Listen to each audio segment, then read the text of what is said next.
पतित पावन अशरण शरण दीन बंधु नवद्वीप बिहारी श्रीनिताई गौरहरि सरकार, वृंदावन बिहारी श्री राधा माधव जुगल सरकार, श्रीमद राधा रमन चरण दास देव, श्री सद्गुरुदेव भगवान की अकारण करुणा के फलस्वरूप परम संत श्री गोपाल गिरी जी के पवित्र आश्रम में सायकालीन सत्र में श्री भक्तमाल जी के माध्यम से भक्त चरित्र श्रवण करने का सौभाग्य हमें प्राप्त हो रहा है, जिसमें आज भक्तमाल कथा का तृतीय दिवस है। कल भक्तराज श्री जयमल जी का पावन चरित्र हम श्रवण कर रहे थे और अब नाभा गोस्वामी जी ने भक्तमाल जी के छप्पे संख्या 52 में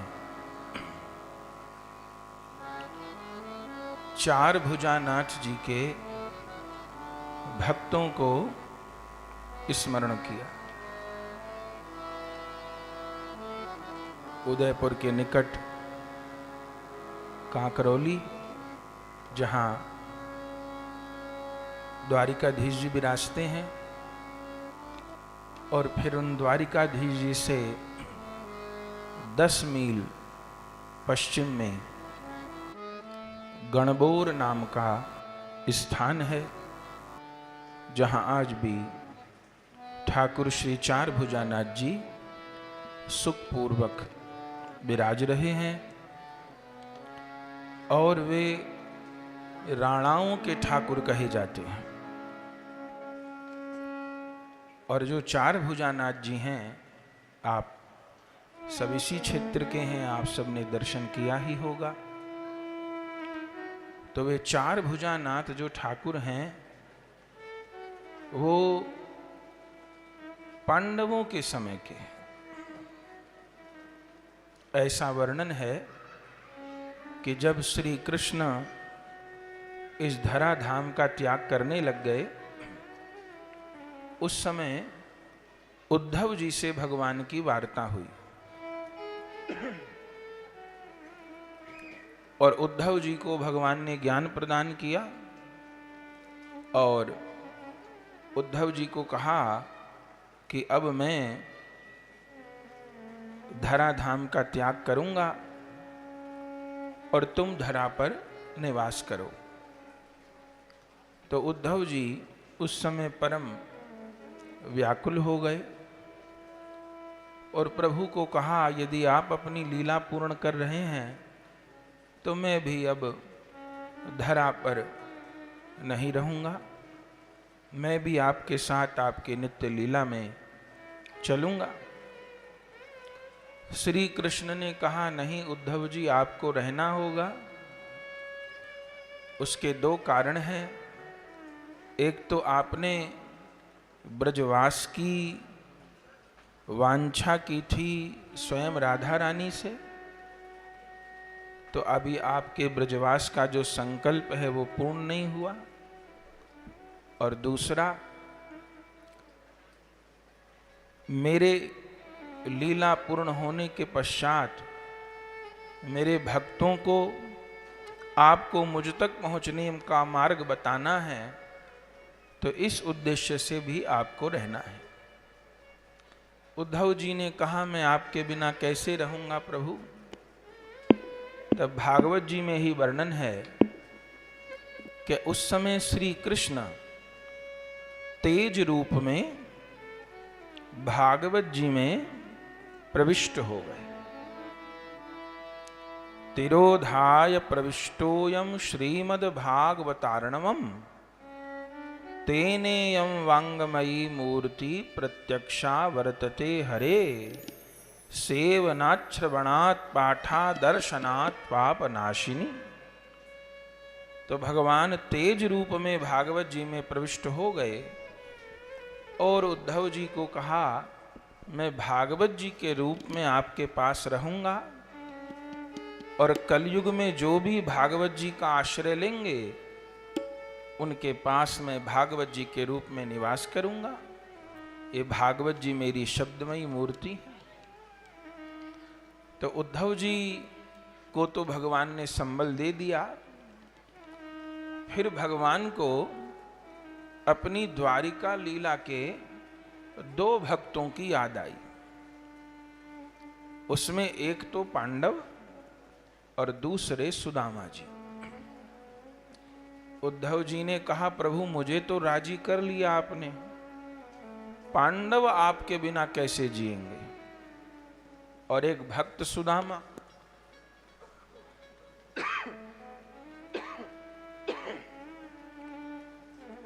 तो ये 2 भक्त आपके बिना नहीं रहेंगे, वे तो प्राण त्याग देंगे। उनको पता चलेगा भगवान अपनी लीला पूर्ण कर लिए। तब उस समय उल्लेख है कि भगवान ने अपने स्वरूप से ही 2 श्री विग्रह प्रकट किए। उसमें प्रथम 4 भुजानाथ भगवान और दूसरे रूप नारायण। और उद्धव जी को कहा कि ये 4 भुजानाथ तो पांडवों को प्रदान करना और ये रूप नारायण जो मेरे स्वरूप हैं ये सुदामा जी को प्रदान करना। तब भगवान अपनी लीला पूर्ण किए और उद्धव जी ने रूप नारायण श्री विग्रह सुदामा जी को और 4 भुजानाथ भगवान पांडवों को प्रदान किए। पांडवों को साक्षात रूप में 4 भुजानाथ में श्री कृष्ण का अनुभव हुआ। 4 भुजा वाला स्वरूप क्यों दिया? क्योंकि पांडवों ने प्रायः भगवान के चतुर्भुज स्वरूप का ही दर्शन किया। ब्रज में तो भगवान कभी चतुर्भुज नहीं होते, ब्रज में भूले से भी चतुर्भुज नहीं होते। ब्रज में सदा द्विभुज हैं, मुरलीधर हैं, वहां कभी भूले से भी शंख चक्र गदा पद्म धारण नहीं करते। असुरों को वहां पर भी खूब मारते हैं, लेकिन और प्रकार से शस्त्र कभी भगवान ब्रज में नहीं उठाते। लेकिन मथुरा लीला में भगवान शस्त्र का प्रयोग करते हैं जरासंध के साथ, और कभी कभी वहां चतुर्भुज भी हो जाते हैं। द्विभुज भी रहते हैं, चतुर्भुज भी रहते हैं। लेकिन द्वारिका जी में प्रायः भगवान चतुर्भुज ही रहते हैं।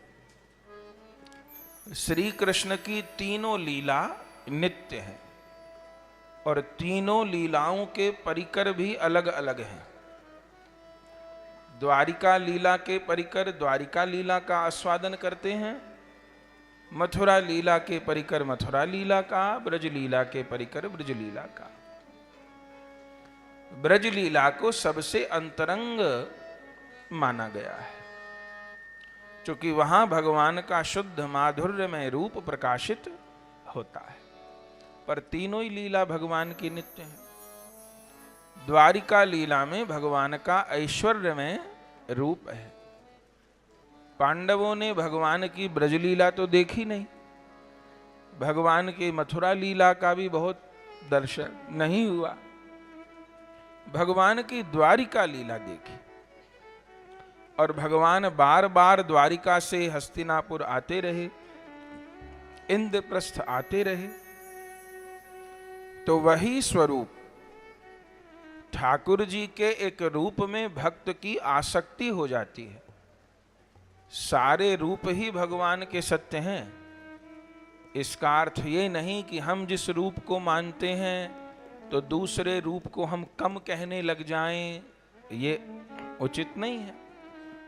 सारे रूप मेरे प्रभु के ही हैं, लेकिन एक रूप में भक्त की आसक्ति होती है और वो होनी ही चाहिए। फिर उसी रूप को, उसी लीला को भक्त प्राप्त करता है। इसको इष्ट निष्ठा कहते हैं, रूप की निष्ठा कहते हैं। ऐसे ही नाम निष्ठा है। भगवान के अनंत नाम हैं, सारे नाम एक से ही हैं, कम ज्यादा नहीं है, लेकिन एक नाम में भक्त की विशेष आसक्ति हो जाती है। इसलिए एक ही मंत्र का, एक ही नाम का निरंतर जप संतों ने श्रेष्ठ बताया है। एक ही रूप का चिंतन संतों ने श्रेष्ठ बताया है। ऐसे ही भगवान के अनंत धाम हैं, लेकिन एक धाम में भक्त की आसक्ति हो जाती है और उसी धाम के चिन्मय स्वरूप को भक्त प्राप्त करता है। तो पांडवों की भगवान के द्वारिकाधीश रूप में ही आसक्ति है, उसी रूप का दर्शन किया है, उसी का चिंतन किया है। तो भगवान ने 4 भुजा रूप स्वयं प्रकट उद्धव जी को प्रदान किए और वही पांडवों को प्राप्त हुए। और पांडवों ने देवी द्रौपदी के साथ भगवान के उस स्वरूप की सेवा पूजा की, लेकिन प्रत्यक्ष में उनको भगवान का विरह अत्यंत व्याकुल करने लगा। तो कुछ दिन तक तो विराजे, सेवा पूजा किए, लेकिन फिर उनको भगवान के प्रत्यक्ष दर्शन का, लीला का विरह हो गया और पांडवों ने हिमालय की यात्रा की। जब हिमालय की यात्रा की तो विचार करने लगे कि इन ठाकुर जी को हम कहाँ विराजें। तब अनेक क्षेत्रों में पांडवों ने भ्रमण किया है और 4 भुजानाथ जी के संबंध में ऐसा उल्लेख है कि उन ठाकुर जी को, 4 भुजानाथ जी को जलमग्न कर दिया, जल में विराजमान कर दिया। और स्वयं पांडवों ने हिमालय की यात्रा की और अपनी लीला को पूर्ण किया। फिर उस काल में ठाकुर जी जलमग्न ही रहे, बहुत समय तक जलमग्न रहे, लेकिन अपने स्थान पर ही रह आए। तब फिर इस कलयुग में राजस्थान में राजा हुए गंगदेव जी।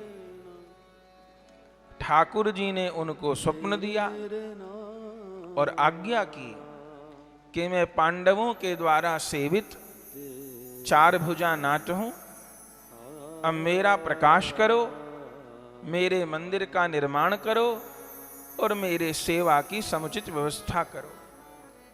तब राजा गंगदेव ने, प्रभु उनको संकेत कर दिए मैं कहाँ हूं, और वहां से ठाकुर जी को जल से बाहर निकाला और श्री मंदिर में स्थापित किया, जिनका हम लोग दर्शन करते हैं। ठाकुर जी को राजस्थान कुछ ज्यादा ही प्यारा है। ब्रज के ठाकुर सवेरे ही भाग आए राजस्थान, और कहीं गए नहीं। गोविंद जी जयपुर विराजे, श्री गोपीनाथ जी जयपुर विराजे, ये सब तो आचार्यों के स्वयं प्रकट ठाकुर हैं। गोविंद देव जी तो रूप गोस्वामी जी के ठाकुर हैं, वृंदावन के पहले ठाकुर हैं। वो आके जयपुर बैठ गए। गोपीनाथ जी जयपुर आ गए, राधा विनोद लाल जयपुर आ गए, राधा दामोदर जयपुर आ गए, मदन मोहन जी करौली, वो भी राजस्थान है, गोवर्धन नाथ जी यहाँ नाथ द्वारा आ गए, और 4 भुजानाथ जी यहाँ गढ़गोर में आकर के स्थापित हो गए, द्वारिकाधीश जी कांकरौली में हो गए। वो ठाकुर जी को विशेष प्रेम है राजस्थान से। तो यहां पर राजा ने स्थापित किया और तब से राणाओं के द्वारा सेवित, चूंकि पांडव भी राजा थे, तो ठाकुर जी ने फिर राजाओं की सेवा ही ग्रहण की। और पुराने समय से, बप्पा रावल जी के समय से और उसके भी पुराने समय से सब राजाओं के द्वारा ठाकुर जी सेवित होते आए। इसलिए 4 भुजानाथ जी में अकूत संपत्ति है। दर्शन आप सबने किया होगा, ठाकुर जी का संपूर्ण जो गर्भगृह है वो स्वर्ण का है, और जो बाहर का स्थान है वो प्रायः सब चांदी का है। जितने द्वार हैं, खिड़की हैं, चौखट हैं, वो सब चांदी की है, क्योंकि खूब राजा लोग सेवा करते रहे और राजसी भाव से ही वहां चार भुजानाथ जी की सेवा होती है। मीरा जी के पीहर के द्वारा भी खूब सेवित भये चार भुजानाथ जी, और चित्तौड़ के राजपूतों के राणाओं के द्वारा भी खूब सेवित हुए श्री चार भुजानाथ जी। फिर उदयपुर में राणाओं का राज आ गया, तो वहां से तो एकदम निकट ही हैं, तो खूब चार भुजानाथ जी की सेवा होती रही। और ऐसा उल्लेख है कि राजा लोग प्रतिदिन ठाकुर जी का दर्शन करने आते थे। रात्रि के समय जब शयन आरती होती, तब उस समय राजा लोग पुराने समय से ही आते थे और दर्शन करते थे, और ठाकुर जी को चंवर राजा ढुलाता था, माने सेवक बन के राजा लोग आते थे। चंवर ढुलाने की सेवा राजा लोग करते थे, और ये परंपरा निरंतर चलती रही। श्री भक्तमाल जी में 52 संख्या छप्पे में चार भुजानाथ जी का स्मरण नाभा गोस्वामी जी ने किया है। क्या कहा है? चारों युग चतुर्भुज सदा भक्त गिरा साची करन। चारों युग चतुर्भुज सदा भक्त गिरा साची करन। दारुमयी तरवार सारमयी रची भुवन की। दारुमयी तलवार सारमय रची भुवन की। देवाहित सित केश प्रतिज्ञा राखी जन की।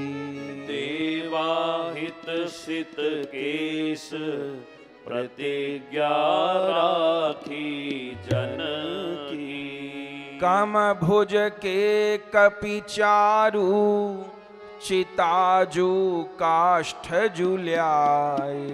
कम भुज के कपि चारु चिता पे काष्ठ जुलाए। जयमल के जुध माही अश्व चढ़िया पुन धाये। जयमल के जुध माही अश्व चढ़िया पुन धाये। घृत सहित भैंस चौगुनी। घृत सहित भैंस चौगुनी। श्रीधर संग सायक धरन। श्रीधर संग सायक धरन। चारों युग चतुर्भुज सदा भक्त गिरा साची करन। चारों युग चतुर्भुज सदा भक्त गिरा साची करन। इस छप्पे में लगभग 6 भक्तों का स्मरण किया है एक ही छप्पे में। और श्री नाभा जी ने कहा है कि चार भुजा भगवान ने चारों युगों की तरह भक्त की वाणी को इस कलयुग में भी सत्य किया। बोले भक्त की वाणी को सत्य किया माने? बोले भगवान अपने भक्त की वाणी को सत्य करते हैं। जैसे सतयुग में किसकी वाणी सत्य की?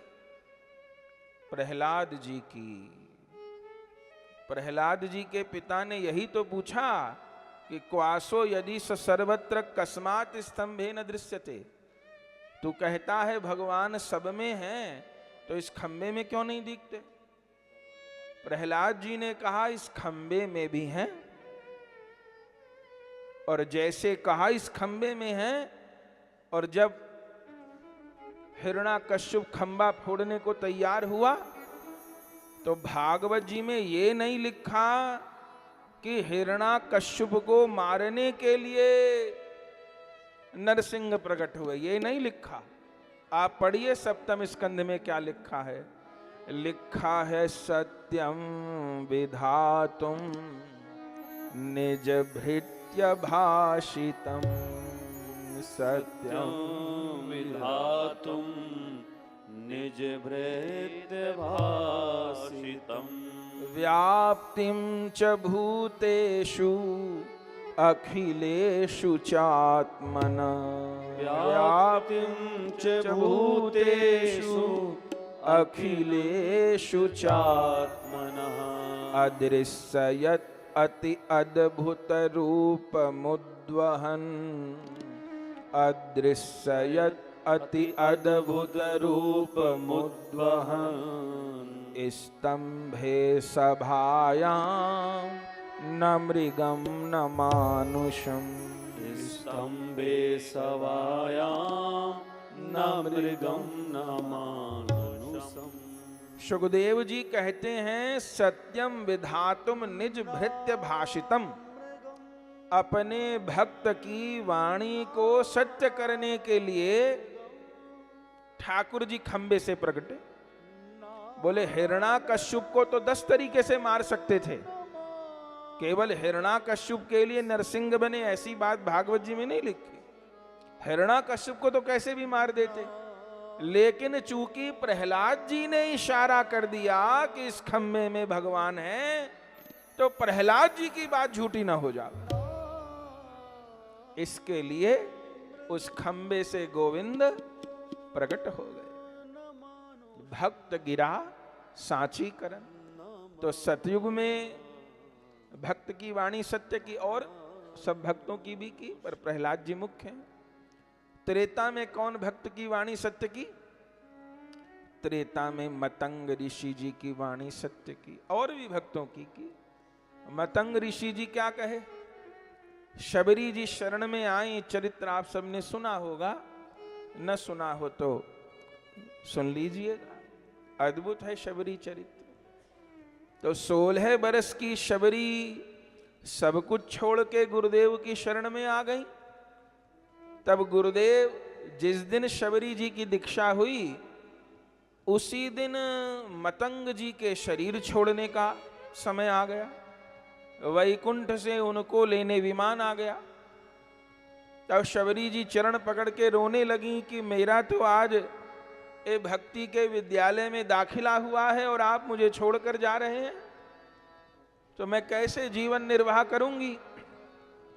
तब गुरुदेव उनको एक बात कहे कि बेटी तू राम राम करना, तेरी कुटिया पे राम आएंगे। बस, और कोई बहुत बड़ी कथा नहीं सुनाई, और एक बात कही, तू राम राम करना, तेरी कुटिया पे राम आएंगे।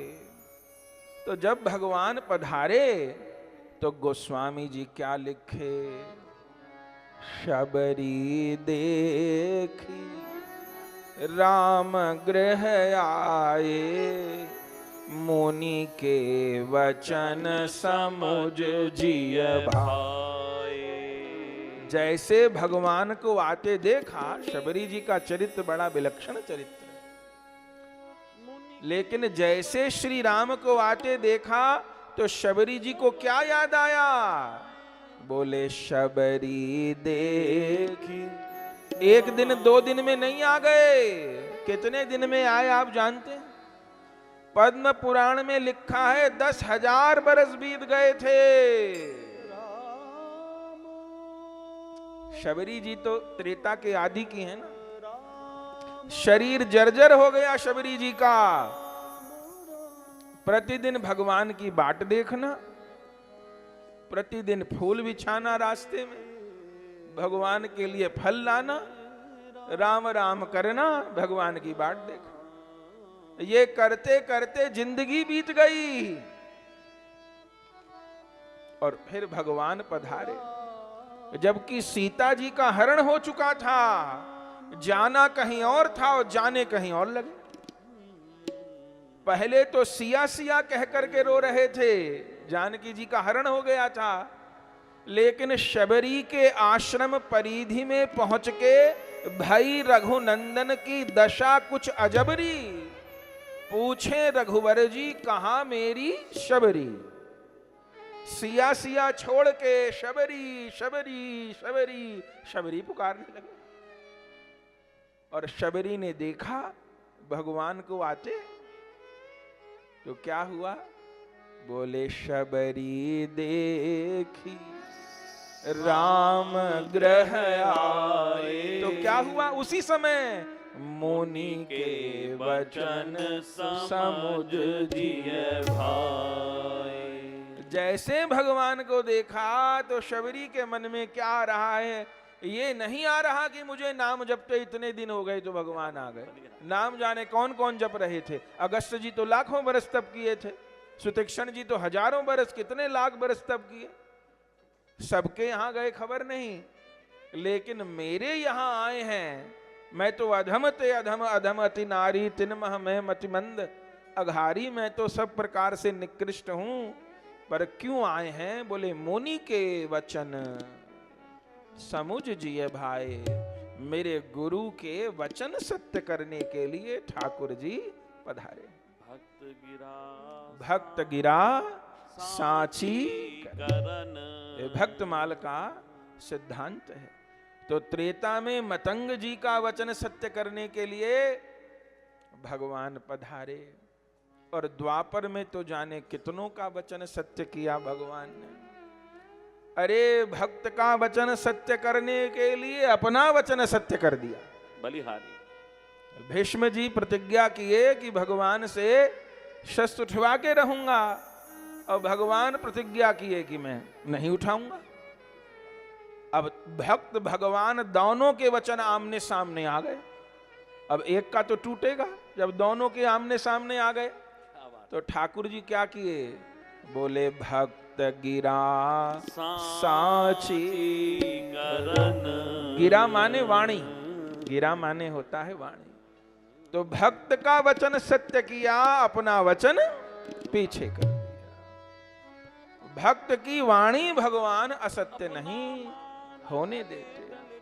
और भी कितने भक्तों की तो सतयुग में भक्तों की वाणी सत्य की, त्रेता में भक्तों की वाणी सत्य की, द्वापर में भक्तों की वाणी सत्य की, तो कलयुग में नहीं की क्या? तो नाभा गोस्वामी जी एक छप्पे में 6 भक्तों का नाम गिनवा दिए, जो सब कलयुग में हुए, और उस 6 में से 4 भक्त 4 भुजानाथ के हुए। देवा जी, भुवन सिंह जी, कामध्वज जी और जयमल जी, ये चारों 4 भुजानाथ के भक्त हैं। जयमल जी की कथा कल सुन ली। यही तो हुआ जब जोधपुर के राजा ने असमय में चढ़ाई कर दी, तो जयमल जी के मुख से क्या निकला कि हरि सब भली करें, बलिहारी हरि सब भली करें। इसी वचन को ठाकुर सत्य कर दिया। तो 4 भुजा भगवान ने भक्तों की वाणी सत्य की। किस किस की? अब इस छप्पे का तो बहुत विस्तार है, पर हम लोग संक्षेप में सुनेंगे। पहला नाम है देवा जी का।